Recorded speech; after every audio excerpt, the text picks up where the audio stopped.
हमारे वृंदावन के एक महाराज जी थे, संत थे, उनके बहुत सारे वैष्णव आते और आकर के कहते, बोले महाराज जी आप कभी बिहारी जी क्यों नहीं जाते? आप हमेशा अपनी कुटिया में ही रहते हो, हमने कभी देखा ही नहीं आप बिहारी जी नहीं जाते। तो वे कहते कि मेरी कुटिया के मंदिर में जो ठाकुर जी बैठे क्या इनमें बिहारी जी नहीं है? बिहारी जी तो इनमें भी है। हाँ कभी अवसर मिले तो मैं जाऊंगा, लेकिन मैं तो इनमें भी बिहारी जी को देखता हूं। ये सत्यता हमारे भीतर नहीं होती बंधु।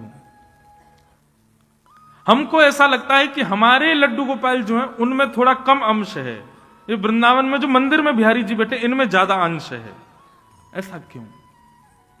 और इसी कारण से कई लोग अपनी सेवा में अपराध करते हैं ठाकुर जी का।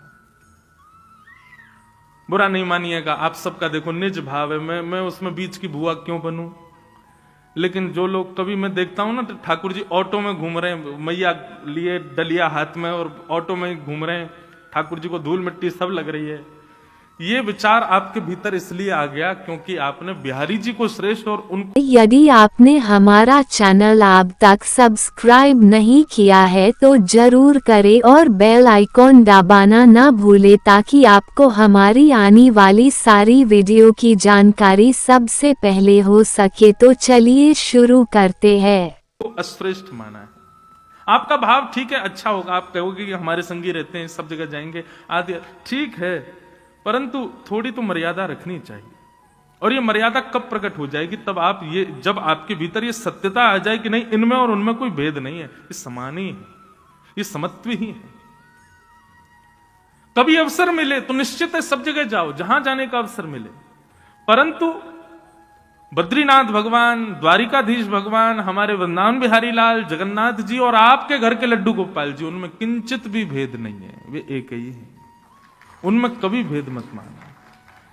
हम हमारे ठाकुर जी, हमारे लाल जी छोटे से श्री गिरधर लाल, उनका हर वर्ष जन्म उत्सव हम मनाते हैं अलग अलग जगह पर। इस बार द्वारिका में है, गुजरात में, 11 से 17 जनवरी। आप में से जो लोग चलना चाहो चलना जरूर, 11 से 17 जनवरी बहुत आनंद आता है ठाकुर जी के उत्सव में। तो हम अपने लाल जी के अनुभव करते हैं, जब रथ यात्रा होती है ना तो हमारे ठाकुर जी जगन्नाथ जी बन जाते हैं। जब पंढरपुर उत्सव होता है तो हमारे ठाकुर जी पंडरीनाथ भगवान बन जाते हैं। अभी द्वारिका जा रहे हैं, निश्चित है चतुर्भुज रूपधारी द्वारिकाधीश भी बन जाएंगे। ये सत्यता उनके प्रति हो कि हाँ इनमें और उनमें कोई भेद नहीं है, ये एक ही है, एकाकार रूप है। किंचित भी ये भावना आए कि ये विलग है। तो सबसे पहली बात, भगवान के रूप में जो प्रथम भाव है वो क्या? सत्य। उनमें कोई भेद मत मानो। सच्चिदानंद रूपाय। ठाकुर जी का दूसरा स्वरूप क्या है? चैतन्य। और चैतन्य का अर्थ क्या होता है? वे जड़ नहीं है, वे चैतन्य है। अब ये हमारी भागवत जी के बगल में लड्डू गोपाल जी बैठे हैं, किसी वैष्णव के, बढ़िया ऊनी वस्त्र पहन के बैठे हैं। क्यों? क्योंकि ये भाव है कि भाई सर्दी है, इनको भी लग रही होगी, इसलिए इनको ऐसा धारण कराया। पर ये कोई ऐसा नहीं कि फैंसी ड्रेस कंपटीशन है, ठाकुर जी को दुनिया भर के नए नए पोशाक बना के हमको पहनाना इसलिए ताकि लोग उससे रीझें, ऐसा नहीं। किसी को रिझाने के लिए कभी भी ठाकुर जी की सेवा नहीं होनी चाहिए। आपके ठाकुर जी रीझें, आप रीझो। गोस्वामी तुलसीदास जी महाराज ने मानस जी की रचना की और मानस जी की रचना में क्या कहा? स्वांतः सुखाय तुलसी रघुनाथ गाथा। मैंने किसी को खुश करने के लिए मानस जी को नहीं लिखा है, अपनी प्रसन्नता के लिए इसका वर्णन कर रहा हूं। तो सेवा प्रणाली, सेवा जो भी करते हैं उनको यह भाव होना चाहिए कि किसी अन्य की प्रसन्नता के लिए हमारे ठाकुर जी को हम तैयार नहीं, हमारे सुख के लिए और हमारे ठाकुर जी के सुख के लिए। इनको जिसमें सुख मिले हम वो इनको धारण कराना। वो भाव कब आएगा? जब ये बात हो कि ये चैतन्य है। यदि यही भाव रहे कि नहीं ये जड़ हैं तो फिर कैसे भी रखो, उनको कोई दिक्कत नहीं। कई लोग तो बस चना चनौरी बादाम में ही ठाकुर जी को 4 दिन तक भोग लगाते रहते हैं, इसके अलावा कोई भोग ही नहीं लगता। क्यों? क्योंकि उनके प्रति चैतन्य भाव नहीं। दक्षिण में एक स्थान है तिरुपति बालाजी, सब लोग गए होंगे, सबको पता भी है। तो आज से हजारों वर्ष पूर्व तिरुपति में एक वैष्णव रहते थे। तिरुपति बालाजी की वो सेवा करते थे, तब इतना समृद्ध स्थान नहीं था, इतनी ज्यादा व्यवस्थाएं वहां पर नहीं थी। एक दिन जेठ का महीना, बहुत भीषण गर्मी, और क्योंकि तिरुमला पर्वत के ऊपर तिरुपति है, तो गर्मियों के समय में यदि कभी आपको जाने का अवसर भी मिले तो भी देखेंगे कि बिना किसी कारण ही आपके समस्त वस्त्र जो है गीले हो जाएंगे, इतना पसीना आता है, इतनी गर्मी दक्षिण में तो पड़ती भी बहुत है।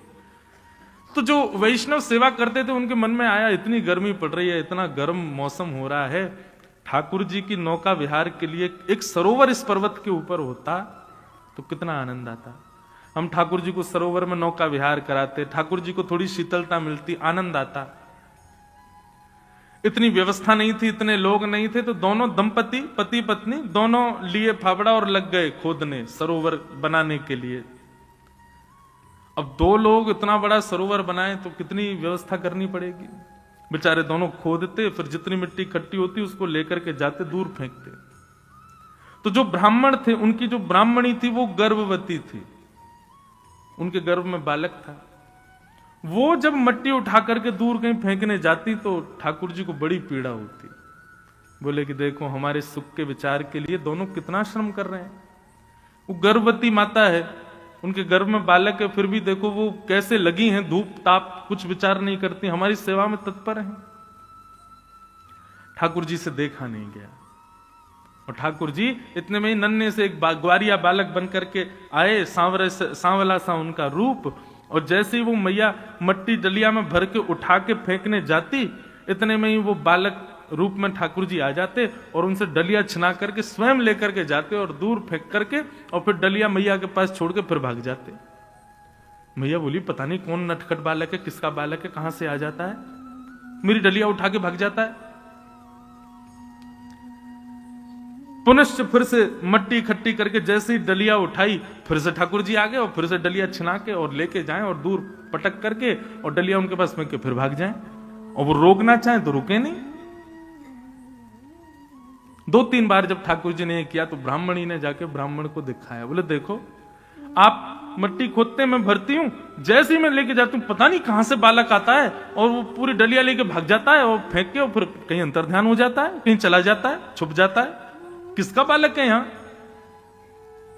ब्राह्मण ने बोला देखो मैं देखता हूं कौन है। जैसी डलिया में पूरा मट्टी भर के जैसे ही ब्राह्मणी ने उठाया, इतने में ही जैसे ही वो बालक आया, बालक के रूप को देखते ही उनकी करधनी जैसे ही देखी, करधनी समझते हैं, कौंधनी कमर पर जो धारण करते हैं, वो स्वर्ण की कौंधनी वही थी जो तिरुपति बालाजी ने पहनी थी। वो देखते ही ब्राह्मण समझ गए, बोले ओहो ये तो साक्षात श्री वेंकटेश भगवान आ रहे हैं। ठाकुर जी के पीछे भागे तो वो तो अंतर ध्यान हो गए, तो ब्राह्मण सीधे मंदिर में गए और मंदिर में जाकर के बोले आप क्या कर रहे हैं भगवान, आप इस प्रकार से श्रम क्यों कर रहे हैं, हम कर तो रहे हैं आपके लिए व्यवस्था, आप क्यों आ रहे हैं वहां पर। तिरुपति बालाजी प्रकट हो गए, प्रकट होकर बोले देखो तुम्हारी ब्राह्मणी गर्भवती है, उसके गर्भ में बालक है, वो इतना श्रम करती है, उसको पसीने आते हैं, इतना परिश्रम करती, मुझसे वो देखा नहीं जाता। ब्राह्मण ने ऐसी बात कही कि श्री ठाकुर जी उन पर न्योछावर हो गए। ब्राह्मण बोले देखिए भगवान, आपका काम है ठकुराई करना, आपका काम है सेवा स्वीकार करना, आपका काम है भोग निवेदन करना, भोग पाना, सुंदर शयन करना, आनंद करना, और ये सब सेवा का क्रम ये हमारी जिम्मेवारी है। तो कम से कम हमको जो सेवा का क्रम मिला है वो हमसे छीनिए मत, ये सेवा हमारी है, हमारे पास ही रहने दीजिए, ये सेवा ही तो हमको मिली है, ये भी आप ले जाएंगे तो फिर हम क्या करेंगे आपके लिए, ये सेवा तो कम से कम हमसे मत छीनिए। ठाकुर जी इतने प्रसन्न हो गए महाराज की ब्राह्मण को हृदय से लगा लिया, बोले कि तुमसे हम बड़े प्रसन्न हैं, तुम एक बार यहां हम लोगों की शिकायतें खत्म नहीं होती ठाकुर जी के आगे, जे नहीं है हम कैसे करें महाराज, अभी ऐसा चल रहा है कैसे कथा सुने, ये चल रहा है वृंदावन कैसे आए, हम इतनी शिकायतें करते हैं। और कहां वो ब्राह्मण देवता अपनी गर्भवती पत्नी को भी सेवा से विमुक्त ना होना पड़े, ठाकुर जी को डांट रहे हैं कि आप हमारी सेवा मत छीनिए, ये सेवा का अधिकार हमारा है, हमको ही करने दीजिए, ये भी आप ही करेंगे तो फिर भक्त किस काम के।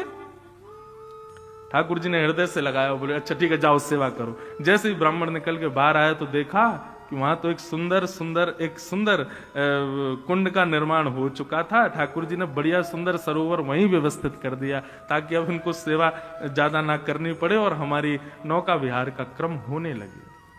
कहने का अभिप्राय, ठाकुर जी जड़ नहीं है, ठाकुर जी चैतन्य है। चैतन्य का अभिप्राय क्या है? अभी सर्दी है, आप लोग शॉल पहन रहे हो, जैकेट पहन रहे हो, क्यों? क्योंकि आपको सर्दी लग रही है। गर्मी आ जाती है, आप एसी चलाते हो, क्यों? क्योंकि आपको गर्मी लग रही है। ये क्यों? क्योंकि आपका शरीर चैतन्य है। ऐसे ठाकुर जी भी चैतन्य है, ठाकुर जी जड़ नहीं है। उनके प्रति जड़ बुद्धि मत रखो। वो दिखते जड़ हैं, वो दिखते ऐसे कि पाषाण में हैं, वो दिखते ऐसे कि कोई धातु में है, लेकिन वो धातु या पाषाण में नहीं है, वो साक्षात चैतन्य है। और मैं तो ऐसा कह दूं तो कोई अतिशयोक्ति नहीं, ठाकुर जी आए थे जब हमारे पास तब जड़ थे, अब उनको चैतन्य करने की जिम्मेवारी हमारी है। अब वो चैतन्य हो, ये जिम्मेवारी हमारी है। कभी आपके लड्डू गोपाल या जो भी सेवा का क्रम आप अपने घर में करते हो, कभी उनका स्पर्श करके अनुभव हो, जैसे एक मानव को स्पर्श करने पर अनुभव होता है, वो अनुभव उनको स्पर्श करके हो, तब सोचना अब हमारी सेवा प्रारंभ हुई है। महाराज जी 60 साल से हमारे घर में ठाकुर जी की सेवा चल रही है, लेकिन जैसे 60 साल पहले थे वैसे अब भी हैं, तो इसमें क्या हुआ फिर? कोई अनुभव आपको हो। हमारे वृंदावन के श्री राधारमन लाल जी वहां के सेवायत बताते हैं कि ठाकुर जी को जब इत्र की सेवा की जाती है, पूरे दिन के खड़े ठाकुर जी दर्शन के बाद जब रात्रि में ठाकुर जी को इत्र लगाया जाता है, तो जैसे कभी कभी हमारे ऐसे रोए खड़े होते हैं ना, ऐसे ठाकुर जी को जब इत्र की सेवा होती है तो ठाकुर जी के भी रोए खड़े हो जाते हैं। अनुभव होता है कि जैसे मानो कोई चैतन्य हो। तो पहला, ठाकुर जी सत्य हैं, सत्य है। दूसरा, ठाकुर जी चैतन्य है, उनके प्रति चैतन्य भाव रखो। और तीसरा, ठाकुर जी आनंद घन है। हमारे पूज्य गुरुदेव भगवान कहते हैं कि जिसने अपनी सेवा में सत्य भाव और चैतन्य भाव प्रकट कर लिया, अपने ठाकुर जी के प्रति सत्य और चैतन्य भाव स्थापित कर लिया, उसी के ठाकुर जी फिर आनंद प्रदान करने लगेंगे। उसी के ठाकुर जी की सेवा में फिर उसको सुख मिलेगा, सुख नहीं आनंद मिलेगा। ऐसे भगवान के ये 3 रूप हैं, सत्य, चित और आनंद।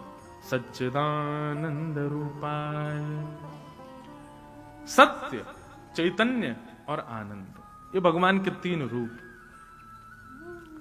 इन तीनों को बंधुओं सदैव अपनी स्थिति में रखो, अपनी बुद्धि में रखो। जब भी आप सेवा करो, जब भी कहीं मंदिर में दर्शन करो, जब भी किसी तीर्थ स्थान में जाओ, इन 3 बातों को याद रखना कि ठाकुर जी सत्य हैं, वे चैतन्य हैं और वे आनंद। दूसरी बात, विश्वोत्पत्त्यादि हेतवे। ठाकुर जी के कर्म क्या है? विश्व की उत्पत्ति करना, उसका पालन करना और उसका संहार कर देना। पहले तो विश्व को बनाते हैं, फिर उसका पालन करते हैं, अंत में उसको ध्वस्त कर देते हैं। ये ठाकुर जी के 3 कर्म हैं। तापत्रय विनाशाय श्री कृष्णाय वयं नमः। तापत्रय विनाशाय। अब ये बात बड़ी ध्यान से सुनना। 3 प्रकार के ताप होते हैं हमारे जीवन में। ताप किसको कहते हैं? दुख। आदि दैविक दुख, आदि भौतिक दुख और आध्यात्मिक दुख। अब इन तीनों में ही सारे दुख आ जाते हैं, चाहे पति पत्नी के विवाद हो, चाहे आपके पड़ोसी के साथ विवाद हो, चाहे आपका शारीरिक कष्ट हो, चाहे आपका मानसिक कष्ट हो, चाहे आपको धन की तंगी हो गई हो। ये जितने भी कष्ट संसार में, ये सब तीनों के अंदर ही आते हैं। और यहां पर क्या लिखा है? तापत्रय विनाशाय। इन तीनों तापों का जो विनाश करते हैं, ऐसे श्री कृष्ण को हम प्रणाम करते हैं। इसका मतलब क्या है? ठाकुर जी के जो शरणागत हो जाते हैं, उनके जीवन में फिर ताप नहीं आते। पर अगर ये बात है तो मीराबाई का चरित्र उठा करके देखो, ताप नहीं आया उनके जीवन में। सूरदास जी का चरित्र देखो, क्या ताप नहीं आया उनके जीवन में? किसी भी वैष्णव भक्त का, गोस्वामी तुलसीदास जी का चरित्र उठा के देखो। आपको पता है गोस्वामी तुलसीदास जी का जब जन्म हुआ था तो जन्म लेते ही गोस्वामी जी के 3200 दांत थे, और जब जन्म लिया तो जन्म लेते ही मुख से शब्द निकला राम। ये सुनते ही सारे गांव के लोगों ने हल्ला मचा दिया, बोले ये बालक अशुभ है, ये अच्छा नहीं है। बताओ, इसके 3200 दांत हैं, ये मानवों जैसा हंस रहा है। 1 घंटे का बालक हंस रहा है, दांत दिखा रहा है, मुख से राम नाम बोल रहा है, ये बालक अशुभ है। मतलब गोस्वामी तुलसीदास जी की उपेक्षा जन्म से ही प्रारंभ हो गई थी, जन्म से ही उपेक्षा करने लगे थे लोग। आज जिस रामचरितमानस को घर घर में पूजा जाता है, जिस हनुमान चालीसा को हर बालक बोल करके अपने विद्यालय में जाता है, अपने कार्यों की सिद्धि करता है, उन हनुमान चालीसा और रामचरितमानस लिखने वाले गोस्वामी तुलसीदास जी जब पृथ्वी पर थे तब किसी ने उनका सम्मान नहीं किया। काशी में, बनारस में मानस जी लेकर के गोस्वामी जी घूमते थे, कोई स्वीकार नहीं करता, सब कहते ये कैसी भाषा लिखी है आपने, ये कोई भाषा है। लेकिन आज उन गोस्वामी जी को सब लोग, अभी हल्ला हो जाए कि छठी करा पर गोस्वामी तुलसीदास जी प्रत्यक्ष प्रकट होकर दर्शन दे रहे हैं, क्या होगा? हम अकेले व्यासपीठ पर रह जाएंगे, सब भाग जाओगे। उन गोस्वामी जी आगे, भैया दर्शन करो उनके, इतने श्रेष्ठ हैं। तो फिर यहां ये क्यों लिखा है कि तापत्रय विनाशाय? ठाकुर जी के शरणागत के ठाकुर जी तीनों तापों को नाश कर देते हैं, तो फिर किसी वैष्णव को ताप विमुक्त हमने क्यों नहीं देखा? एक भी भक्त ऐसा नहीं है जिसका आप मुझे नाम बता दें जिसके जीवन में कोई दुख ना आया हो। तो फिर इसका भाव का अर्थ क्या है?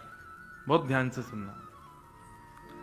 ठाकुर जी की शरणागति होने के बाद, भगवत शरणागति लेने के बाद जीवन में कष्ट आएंगे, जीवन में दुख आएंगे, जीवन में विपत्ति आपत्ति ये सब आएगी, पर उसका प्रभाव और उसका अनुभव उतना नहीं हो। सांसारी व्यक्ति को जितने कष्टों का अनुभव होता है, आध्यात्मिक व्यक्ति को उतना नहीं होता। प्रमाण दिखाएं? अब वो तो देखना पड़ेगा, लेकिन बता देते हैं।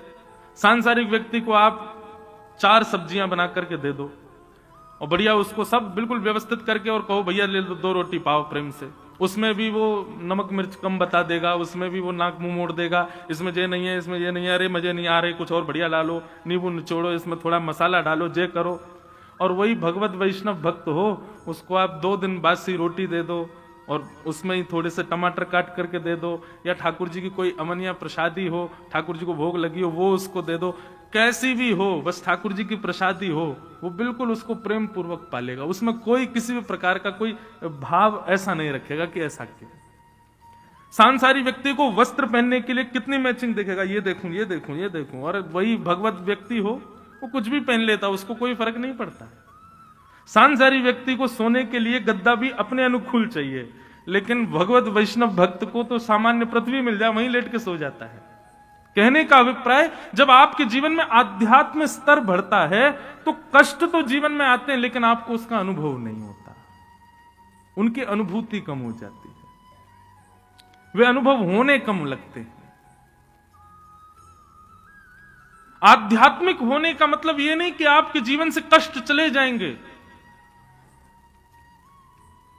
यहां पे ये बांध दो, यहां पे ये कर दिया हो, वहां पे वो कर आए, वहां पे चोला चढ़ाया हो, वहां पे ये कर आओ, इससे कष्ट दूर हो जाएंगे।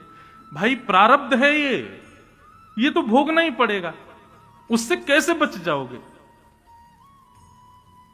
बस ये हो सकता है कि आपने कोई प्रक्रिया कर ली तो कुछ दिन के लिए वो टल जाएगी, लेकिन वो आएगी लौट करके, उससे बच नहीं पाओगे आप।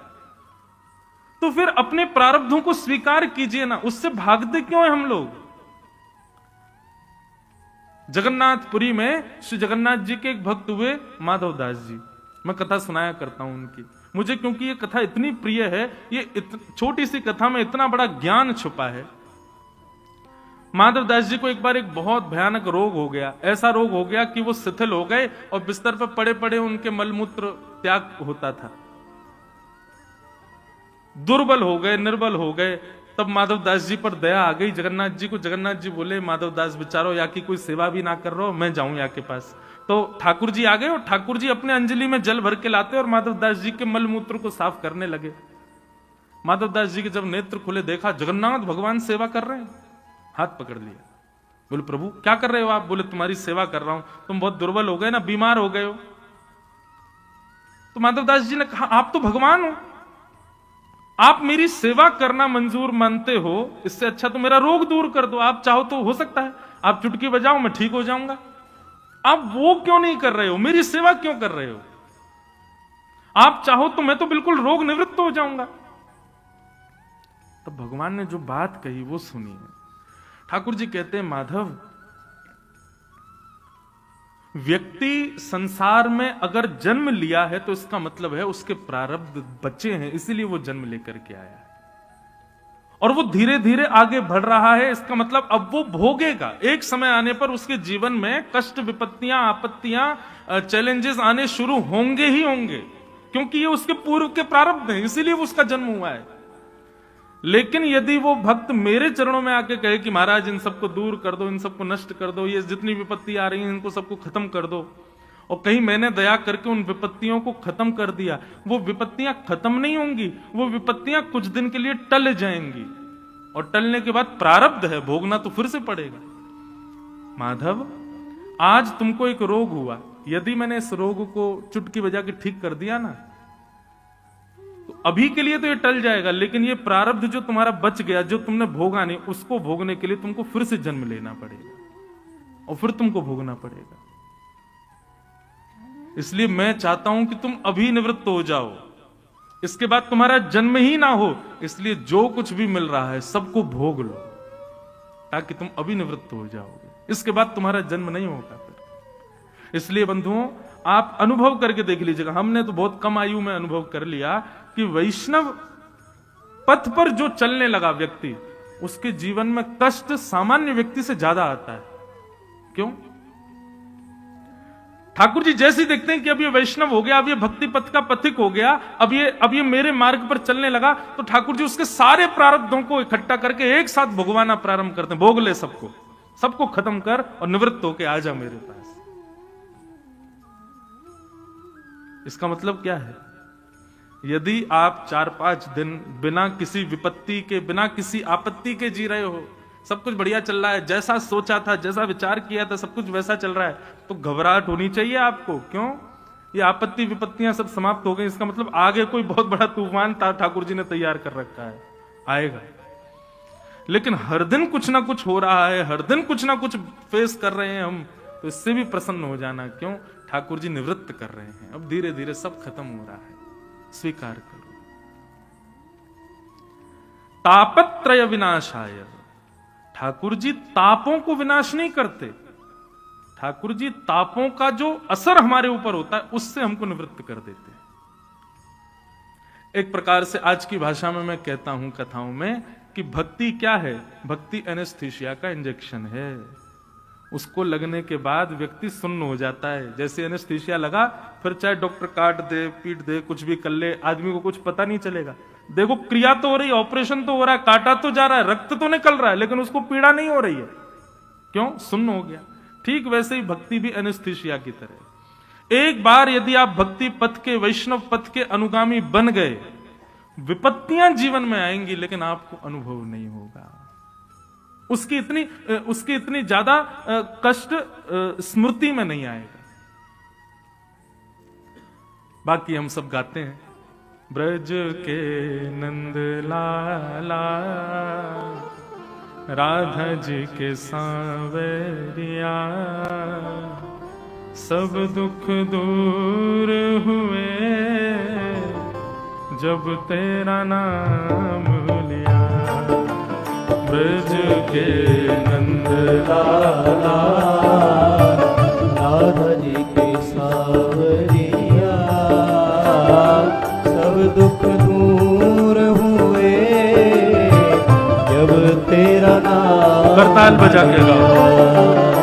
ब्रज के नंद लाला, राधा जी के सांवरिया, सब दुख दूर हुए जब तेरा नाम लिया।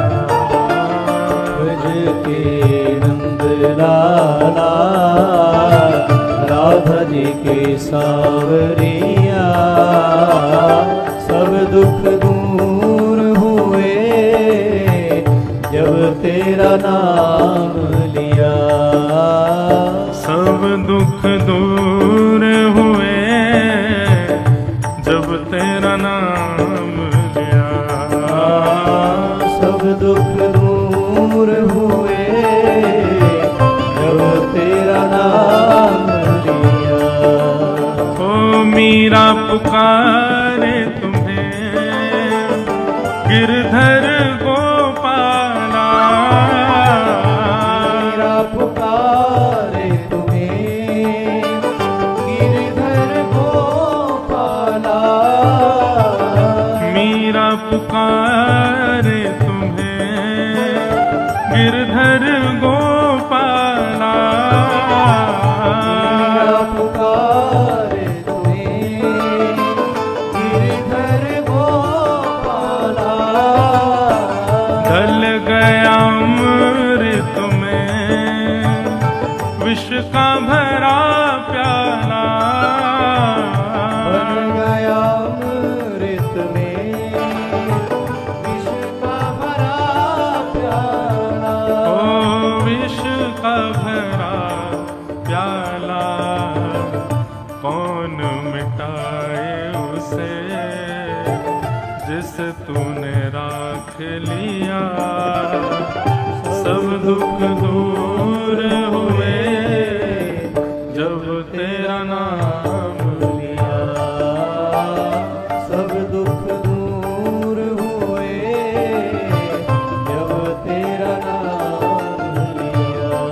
ओ ब्रज के नंद लाला राधा जी के सांवरिया। सब दुख दूर हुए जब तेरा नाम लिया। सब दुख दूर हुए जब तेरा नाम। श्री राधा रमन लाल की जय हो।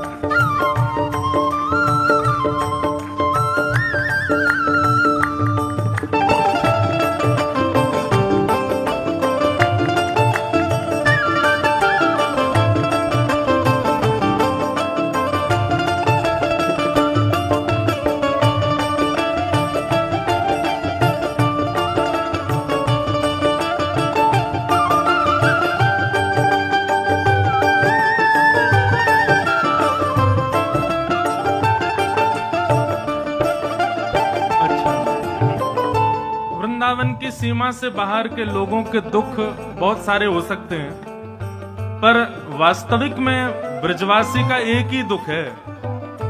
और वो कष्ट क्या है, वो पीड़ा क्या है कि हे नाथ, कब हमें आप युगल स्वरूप में दर्शन दोगे। बस दर्शन की पीड़ा है।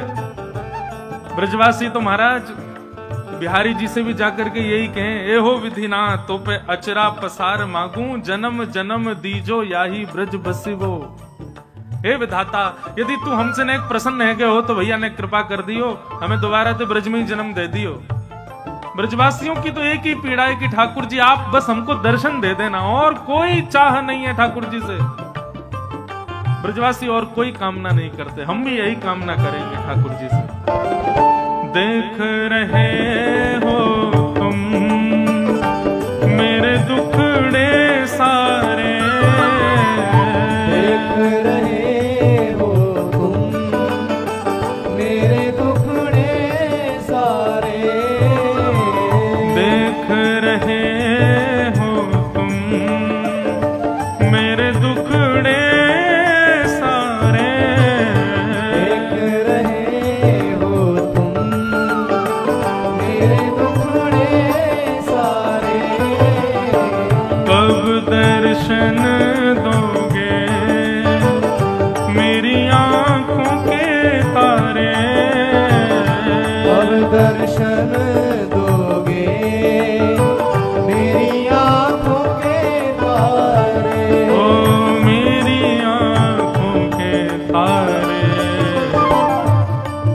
ओ अधर पे मुरली है, कांध कांधे पे कामरिया, सब दुख दूर हुए जब तेरा नाम लिया, सब दुख दूर हुए जब तेरा नाम लिया।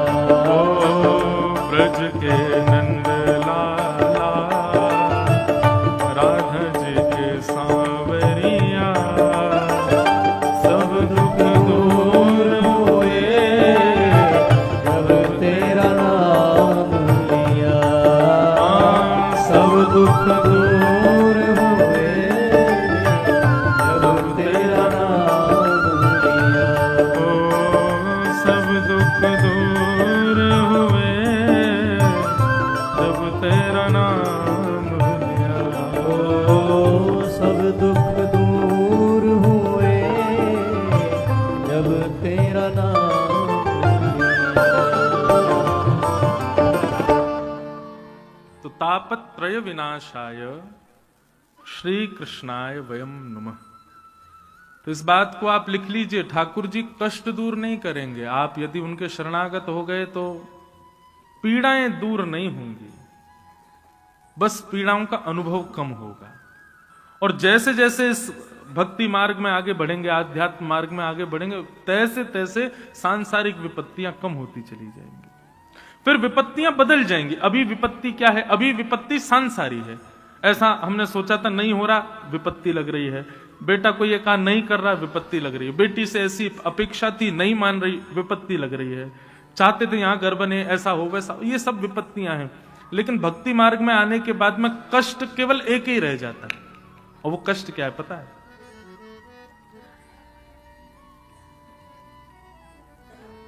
विपदो नैव विपदः, संपदो नैव संपद, विपद विस्मरणं विष्णो, संपद नारायण स्मृति। भक्ति मार्ग में आने के बाद केवल एक विपत्ति रह जाती है। भोजन नहीं मिला, ये विपत्ति नहीं। धन नहीं मिला, ये विपत्ति नहीं। ये नहीं हुआ, ये विपत्ति नहीं। तब तो एक ही विपत्ति है, क्या? हम रोज बिहारी जी दर्शन करने जाते हैं, आज नहीं जा पा रहे, ये विपत्ति। हम हर दिन वृंदावन को याद करते हैं, आज वृंदावन की याद क्यों नहीं आ रही, ये विपत्ति। हम रोज कथा सुनते हैं, लेकिन आज कोई कथा क्रम में जाने का अवसर ही नहीं मिल पा रहा, ये विपत्ति। हम नित्य अपने ठाकुर जी की सेवा करते हैं, लेकिन आज किसी कारण से मुझे कहीं जाना पड़ रहा है, मैं सेवा नहीं कर पा रहा, ये विपत्ति। भक्ति मार्ग में आने के बाद विपत्तियां बदल जाती हैं। फिर ठाकुर जी से संबंधी भाव ना मिलने पर विपत्ति लगती है। फिर संसार की स्थिति विपत्ति नहीं देती।